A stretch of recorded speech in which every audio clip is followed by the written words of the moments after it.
తిరుమల తిరుపతి దేవస్థానం తెలంగాణలోని కొండగట్టు ఆంజనేయ స్వామి ఆలయ అభివృద్ధికి 30 కోట్ల రూపాయలను కేటాయించనుంది.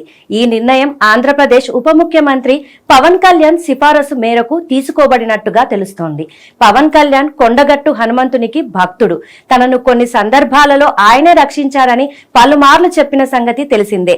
వ్యక్తిగత భక్తి కారణంగా ఈ ప్రతిపాదనను ముందుకు తీసుకువచ్చారు. ఇక ఈ ఆలయం 300 నుంచి 500 సంవత్సరాల పురాతనమైనదనిగా నమ్ముతారు. స్థానికులకు హనుమంతుడు కలలో దర్శనమిచ్చి ఆలయాన్ని నిర్మింపజేసుకున్నారని స్థల పురాణం. టీటీడీ ఒక రాష్ట్రానికి పరిమితం కాకుండా దేశవ్యాప్తంగా ఉన్న హిందూ దేవాలయాలకు మద్దతిస్తూ వాటి అభివృద్ధిలో భాగమవుతున్నది. ఈ నేపథ్యంలోనే తెలంగాణలోని కొండగట్టు ఆంజనేయ దేవాలయానికి కూడా నిధులు ఇచ్చేందుకు సంసిద్ధత తెలిపినట్టుగా తెలుస్తోంది. దీనిపై సోషల్ మీడియాలో కొన్ని వర్గాలు వ్యతిరేకించిన ప్రాంతీయ విభేదాల కంటే ఐక్యత అభివృద్ధిపై దృష్టి పెట్టడమే టీటీడీ ఉద్దేశం. సనాతన ధర్మాన్ని దశదిశలా వ్యాపింపజేయడమే లక్ష్యంగా నిధులు మంజూరు చేసేందుకు సిద్ధమవుతున్నది.